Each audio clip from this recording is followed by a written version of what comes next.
Tá, mas como que eu comecei a emagrecer sem dinheiro? Eu falo aqui com vocês. Eu emagreci, eu acho que uns 20 quilos comendo arroz e feijão. As pessoas precisam entender que quanto mais gordas elas estão, quanto mais obesas, quanto mais inflamadas, o mínimo que elas fizerem já vai dar uma grande diferença. E eu não tenho aqui como falar da parte técnica disso, eu tenho apenas como falar da minha experiência pessoal. Se você quer algo técnico, procure um profissional que ele vai te explicar de uma melhor maneira. Eu aqui, por mais que eu quisesse explicar de um teor científico, eu não posso, tá? Então eu vou falar sobre aquilo que eu vivi e do que eu fiz. Eu tive um relacionamento muito ruim com meu pai a vida inteira, com a minha mãe. Eu sempre fui uma pessoa muito rebelde. E conforme os anos foram passando, eles não tiveram inteligência emocional suficiente para lidar com uma filha doente dentro de casa, depressiva, desempregada, sendo sustentada por eles com 20 e tantos anos de idade. E eu sei que isso também foi um privilégio que eu tive, ter uma família que mesmo nas condições mínimas conseguiam me bancar. Que não é o privilégio de todo mundo hoje em dia, né? Eu tenho a frase que só é depressivo quem não tem um trabalho, que eu acho um pouco problemática, mas em tese era o meu lado. Eu poderia ficar em cima de uma cama o dia inteiro, porque eu ainda tinha quem me bancasse, eu ainda tinha uma casa pra morar, eu não precisava pagar aluguel, eu ainda tinha arroz e feijão pra comer.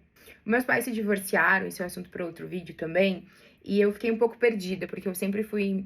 inclusive foi depois do divórcio deles que a minha vida deu um giro, porque aí terminou o relacionamento, eu comecei a engordar sem parar, eu não tive inteligência emocional pra lidar com tudo aquilo que tava acontecendo, eu não fiz terapia, enfim, desisti das faculdades que eu fazia, desisti de tudo, desisti de mim mesmo. E aí eu comecei a ter um péssimo relacionamento com meu pai, ele, no máximo que ele conseguia lidar comigo, não sabendo lidar, me pedia pra eu sair da casa dele, porque eu não respeitava ele, porque filha dele não seria depressiva. Hoje em dia, graças a Deus, a gente já consertou essas coisas, que fique muito claro, isso foi uma coisa da época que aconteceu. Aí a minha mãe tinha um namorado, eu não podia morar com ela porque eu não tinha onde ficar na casa dela, eu também não queria atrapalhar, porque a casa dela era pequenininha, só tinha um quarto com o namorado dela, no caso eu não iria ficar entre os dois. Então eu fui morar de favor na casa do meu irmão. E eu aqui não tô... esse vídeo não tem o intuito de queimar a minha família, porque eu repito, eles fizeram o melhor que eles poderiam, tá? Mas eu também preciso compartilhar o meu testemunho, né?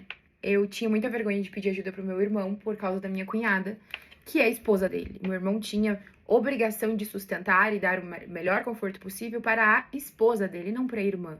Então eu acabava ficando ali como uma coadjuvante na família, só que eu não conseguia pedir ajuda, e quando eu pedia ajuda ele esquecia, e aí a minha cunhada não lembrava ele porque ela também esquecia, então eu acabava sofrendo sozinha porque eu não conseguia pedir mais do que uma vez aquilo que eu já tinha solicitado, sabe? Mas a responsabilidade era sua, eu sei. Não estou aqui me defendendo, eu estou aqui contando o que aconteceu, eu não conseguia pedir ajuda, tá bom? Depois de 3 tentativas, ele viu que eu estava muito mal.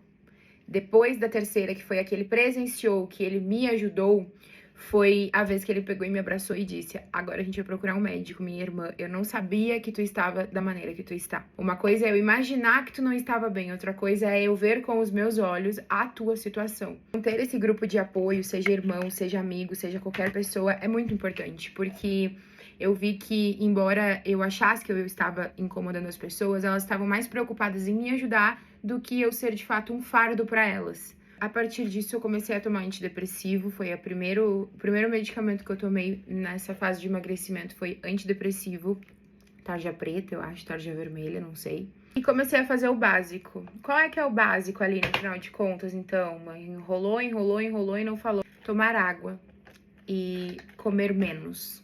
Ai, mas isso aí a gente já sabe. Então, meu papo é com você que já sabe e não tá fazendo.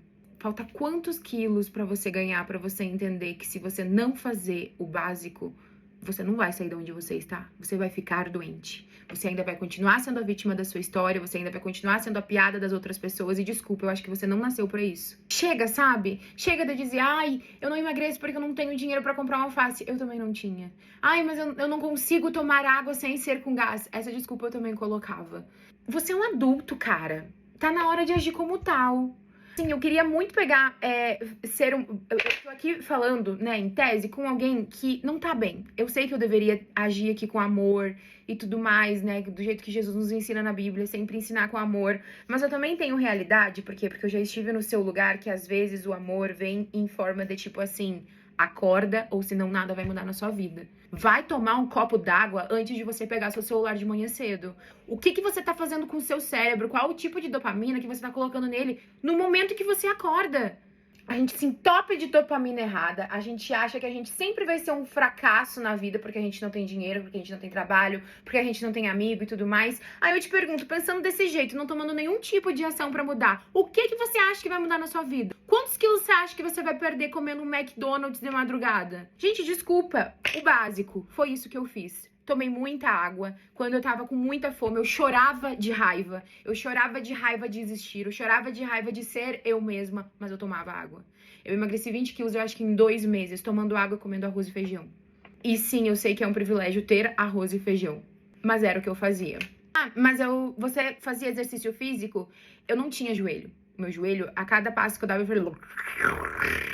ele doía horrores. O que eu fazia? Eu fazia 10, 15 minutos de caminhada por dia, porque era o que eu aguentava, era o que meu coração e meu pulmão suportavam e era o que as minhas pernas não latejavam de dor. 10, 15 minutos por dia. Depois, na prática, eu fui vendo que aquilo iria melhorar. Não tem essa. Aí eu tenho muitas dores, nada vai me ajudar. Vai, se você fizer o básico, com certeza vai. Eu comecei com 10 minutos, eu fui pra 15, eu fui pra 20, eu fui pra 30, eu fui pra 40. Quando eu cheguei em 40, até zumba eu comecei a fazer. Ah, mas você tinha dinheiro pra fazer academia? Não, eu ligava o YouTube e dançava na frente da televisão. Eu trancava as janelas, eu trancava as portas, eu desligava as luzes, porque me ver já era um ato pra mim horrível, eu não gostava nem de me ver no reflexo do espelho. Desligava tudo e dançava na frente do YouTube e fazia o mínimo, mas o mínimo funcionava. Eu lembro que sempre que eu acordava, eu não gostava. Eu não gostava de sair da cama. Só que eu também lembro que lá no início, quando eu comecei a tomar água, quando eu comecei a fazer xixi, que o xixi, ele já tava, nem era mais laranja, era vermelho. Que ele começou a clarear, que as minhas alergias começaram a sumir, que eu comecei a ver que eu tava me sentindo, eu não sei explicar, gente. Eu saía da cama, parecia que eu tinha 200 quilos de peso nos meus ombros. Quando eu fui vendo no dia a dia que aquele peso, aquele cansaço que me assombrava foi diminuindo, eu tinha gosto de fazer uma zumba. Eu tinha gosto de fazer o mínimo, fazer o básico. Eu lembro que eu tinha muita ânsia de vômito de tomar água. E eu tenho uma coisa pra te dizer, até hoje eu tenho. Até hoje eu me esforço muito pra tomar um copo d'água. Isso se chama vida adulta. Isso se chama fazer as coisas mesmo que sem vontade. Isso se chama maturidade, cara. Você não é mais uma criança. Pare de agir como tal. Eu não vou aqui englobar um gordo dentro de uma cartela do certo e errado, porque isso é uma doença multifatorial. Eu estou aqui falando de uma coisa que aconteceu comigo que talvez possa te ajudar, você que está enfrentando a mesma coisa. Pare de querer a pena das pessoas. Para de querer achar que as pessoas vão te ajudar de graça. O mundo não funciona desse jeito. O mundo não é assim. A sua família não tem obrigação em te ajudar. A sua família não tem obrigação em ter pena de você. E eu acho que depois que essa chave da pena vira, você começa a entender como é gostoso a gente ser protagonista da nossa vida. E é muito melhor a gente fazer as pessoas sentir orgulho da gente do que elas sentirem pena. Pena do nosso fracasso, pena da gente estar engordando sem parar. O que você quer? Por que você quer tanto que as pessoas tenham dó de você? Você quer plateia pro seu sofrimento? Porque enquanto você não entender que o que você tá buscando não é ajuda, mas uma plateia pra dor do seu agora, você não vai sair de onde você tá. Você vai continuar com esses 200 quilos e você vai pra 250 e pra 300 e pra 400. Fundo do coração. Às vezes eu acho que eu já ouvi tanto ajuda. Ah, Helena, você precisa disso, você precisa daquele outro. Eu já sabia o que fazer. Mesmo que sem orientação médica, mesmo que sem orientação nutricional, eu já sabia o que fazer. Eu desejo que você sofra o menos possível até você tomar as rédeas da sua vida e entender que você é um adulto, portanto, responsável pelas suas ações. Você não é uma vítima da sociedade, você é uma vítima de si mesmo. Você precisa levantar, agir e depois que você vê com ações básicas do dia a dia que há solução, você vai conseguir melhorar. Você vai conseguir andar na rua, fazer uma caminhada na rua, você vai conseguir ir pra academia, você vai conseguir melhorar a sua alimentação no que se refere a legumes e salada. Mas comece pelo básico, comece pelo pouco que você tem. Você vai ver que não vai ser só o emagrecimento que vai mudar a sua vida. Você vai ver que não vai ser só o seu rosto que vai começar a ser de uma maneira esteticamente mais bonita. Tudo à sua volta vai andar. Porque você vai estar mais feliz, você vai estar mais saudável. E não há não há questionamento que chegue a tempo quando na prática a gente vê que as coisas andam. Então, do fundo do coração, que você sofra o menos possível e que você amadureça e tome as rédeas da sua vida.